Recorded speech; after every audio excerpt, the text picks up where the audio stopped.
Assalamualaikum warahmatullahi wabarakatuh.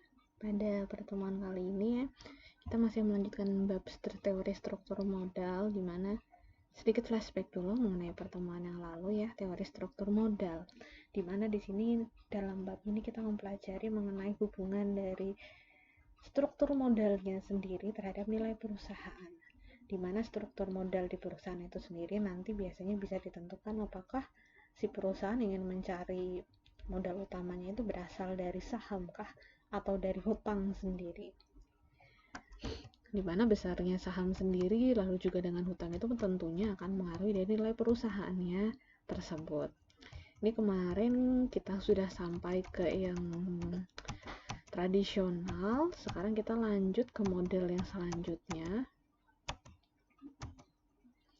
Model selanjutnya setelah tradisional ini adalah model terakhir, biasa disebut sebagai model MM atau disebut Modigliani-Miller. Di mana model ini sebenarnya mirip-mirip, di mana dia itu mendukung dari model yang net operating income atau metode laba bersih. Di mana di dalam model MM ini juga sama-sama menyatakan bahwa perubahan struktur modal itu sendiri itu sebenarnya tidak mempengaruhi dari nilai perusahaan. Dimana menurut MM di sini teori nilai total perusahaan itu sendiri sebenarnya tidak dipengaruhi struktur modal, tapi dipengaruhi oleh investasi yang akan dilakukan oleh perusahaan, sehingga dimana investasi tersebut itulah yang nantinya akan menghasilkan laba, dimana laba yang tinggi itulah yang nanti akan melambangkan dari nilai perusahaan yang tinggi juga. Dimana ada beberapa asumsi yang harus dipenuhi apabila di sini kita mau pakai teori MM. Dimana yang pertama di sini adalah pasar modalnya harus sempurna. Lalu expected value-nya juga harus sama. Lalu perusahaan juga harus, ini yang paling penting, harus dapat dikelompokkan dalam kelas yang sama serta tidak ada pajak pendapatan. Dimana di sini apabila misalnya di bagian yang ketiga perusahaan tidak dapat dikelompokkan dalam kelas resiko yang sama, itu nantinya akan dilakukan yang namanya ada proses arbitrase, di mana proses ini pada dasarnya ini adalah proses jual beli instrumen keuangan, di mana di sini jual beli ini terjadi pada dua perusahaan yang punya kondisi yang berbeda, dengan tujuan di sini nanti bisa mengambil keuntungan lebih dari satu perusahaan dengan perusahaan yang lainnya. Di mana dalam model MM proses arbitrase ini akan terus terjadi sampai nilai perusahaan dari dua perusahaan tersebut yang dibandingkan tersebut adalah menjadi sama. Dimana di sini apabila ada dua perusahaan yang memiliki dua struktur model yang berbeda, ini biasanya kalau kita berkaca pada proses yang pendekatan tradisional, ini nilai perusahaannya harusnya yang pakai utang akan jauh lebih tinggi. Kenapa? Karena di situ akan menghasilkan laba yang lebih tinggi apabila ada hutangnya. Dimana di sini MM ini berpendapat bahwa perbedaan nilai tersebut tidak akan berlangsung lama karena proses arbitrase ini, sehingga nilai perusahaan itu akan sama. Dalam proses arbitrase ini yang berperan utama di sini adalah si investor, di mana si investor akan membeli saham dari kedua perusahaan yang berbeda nilainya tersebut, sehingga apabila kita pakai teori di sini teorinya penawaran permintaan ya, apabila teori tersebut akan terus berlangsung lama-kelamaan, nanti nilai perusahaan tersebut yang berbeda tadi akan menjadi sama. Ini misalnya ada perusahaan A dan juga ada perusahaan B, di mana perusahaan A dan B ini seluruh kondisinya sama kecuali bagian hutangnya, di mana si A ini nggak punya hutang, sedangkan si B punya hutang 30.000 dengan bunga 12%. Ini berikutnya yang di bawah ini ada perbandingan dari nilai perusahaannya antara perusahaan A dan juga perusahaan B, di mana bisa kita lihat di sini nilai total perusahaan ya, si perusahaan A itu adalah di sini yang nggak punya utang cuma 66.000, sedangkan yang perusahaan B yang punya utang ada 70.000. Kenapa? Karena di sini dengan adanya utang berarti kan ada biaya bunga, di mana biaya bunga tersebut ini dapat mengaruhi nanti nilai pasar dari sahamnya. Karena di sini berarti tingkat kapitalisasi sahamnya juga akan jauh lebih tinggi gitu. Itu ya. Dimana di sini biaya modal perusahaannya pun juga jauh lebih rendah. Sehingga secara umum biasanya akan lebih banyak investor-investor yang apabila kita cuma melihat total nilai perusahaan serta di sini nilai pasar sahamnya gitu ya, mungkin nanti akan lebih tertarik pada perusahaan B. Ini prosesnya berlangsungnya seperti ini. Jadi di sini berdasarkan teori MM ini, apabila dengan ada investor yang berinvestasi di perusahaan A, investor yang begini. Jadi ada satu investor, dia awalnya berinvestasi di perusahaan B, di mana di sini dia juga diberi kesempatan apabila si investor perusahaan B ini juga berinvestasi di perusahaan A, maka dia juga bisa akan memperoleh pendapatan yang kurang lebih akan sama di masa depan dengan tingkat resiko yang lebih rendah gitu. Karena si perusahaan A itu nggak punya hutang ya. Langkah-langkahnya apabila dia tertarik ingin investor di perusahaan B itu ingin menjual sahamnya dan dipindahkan ke perusahaan A, ini adalah yang pertama. Menjual 1% sahamnya misalnya ya, dia kepunyanya 1% berarti menjual 1% saham di perusahaan B yang dia miliki. Lalu di sini dia meminjam 1% dari hutang perusahaan B, di mana hutang dari perusahaan B ini akan digunakan untuk membeli 1% dari saham perusahaan A. Gitu. Dimana apabila dasar ini yang dilakukan, maka di situ nanti pendapatan bersihnya untuk dari pemindahan saham ini bisa dihitung di sini, di mana kita hitung dari pendapatan investasi saham A 15%. 15%-nya, nah ini adalah di sini tingkat kapitalisasinya sahamnya. Dikalikan dengan di sini 666,67, di sini 666,67, di sini adalah 1% dari nilai pasar saham yang dimiliki si perusahaan dari si perusahaan A-nya ya. Dimana di sini ketemu ternyata pendapatan investasinya dengan di sini dengan tingkat kapitalisasi saham 15% di perusahaan ketemu ada Rp100. Lalu karena kita beli sahamnya itu masih minjem, jadi kita hitung juga di sini bunga pinjamannya. Bunga pinjamannya di sini ada 12%. 12% kali 300. Karena di sini kita akan meminjami 300, ini adalah 1% dari hutang di perusahaan B. Hutang di perusahaan B itu ada berapa? Dimana di sini hutangnya totalnya ada 30.000. Ketemulah di sini 36.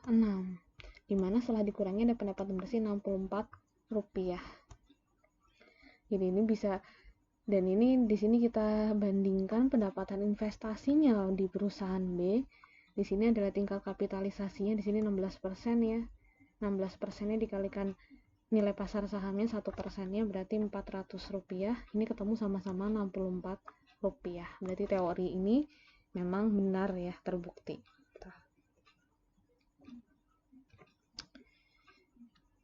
Dimana tadi untuk yang di proses arbitrase ini akan terus berlangsung sampai mungkin si investor dari B ini investor perusahaan B akan terus membeli 1% saham dari perusahaan A sampai dengan nilai sahamnya, nilai pasar sahamnya antara kedua perusahaan ini sama. Apabila nilai perusahaannya ini sudah sama, maka proses arbitrase ini akan berakhir. Next, kita akan membahas mengenai pajak perusahaan.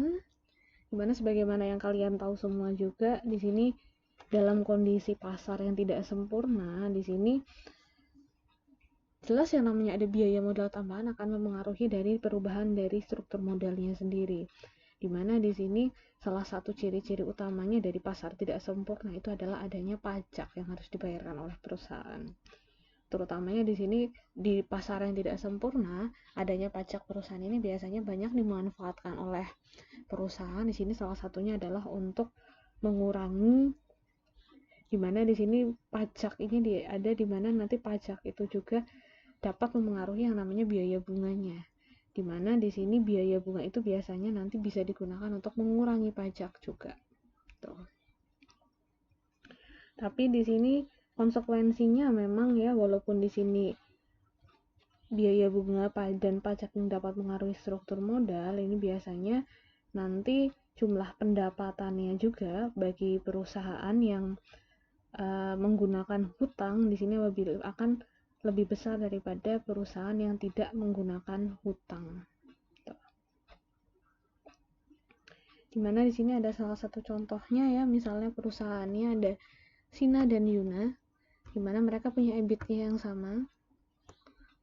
EBIT itu earning before interest ya, pendapatan sebelum pajak, yaitu di sini ada Rp2.000.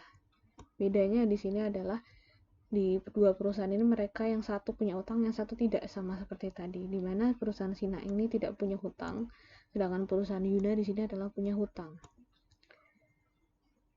Dimana jumlah pendapatan yang diterima ini dengan yang menggunakan hutang di sini akan jauh lebih besar. Kenapa jauh lebih besar? Nah, bisa kita lihat di sini, dimana pendapatannya sama EBIT-nya. Lalu yang satu dikurangi bunga, yang satu tidak.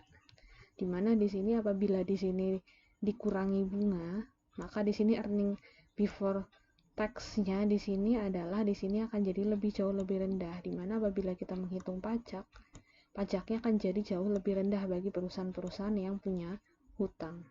Itulah hubungan yang tadi dikemukakan di pasar tidak sempurna tadi, dimana di situ pajak ini nanti dapat membantu pajak ini akan jadi jauh lebih rendah apabila ada hutang, dimana biaya bunganya ini nanti salah satunya dapat mengurangi pendapatan lebih rendah berarti equal dengan pajak yang juga lebih rendah, dimana pajak yang lebih rendah ini tentunya akan mempengaruhi di laporan keuangan akhirnya di laba ruginya. Pajak yang lebih rendah akan menghasilkan di sini adalah pendapatan akhir bersih yang lebih tinggi. Itu ya untuk pengaruhnya.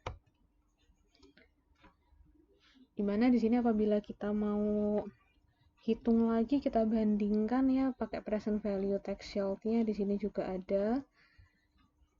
Ini nanti hasilnya juga sama saja akan jauh lebih rendah, dimana jauh lebih tinggi pendapatan bagi perusahaan yang punya hutang, dimana nanti untuk bagi perusahaan-perusahaan yang punya hutang di sini akan nilai total dari nilai perusahaannya juga akan jauh lebih tinggi.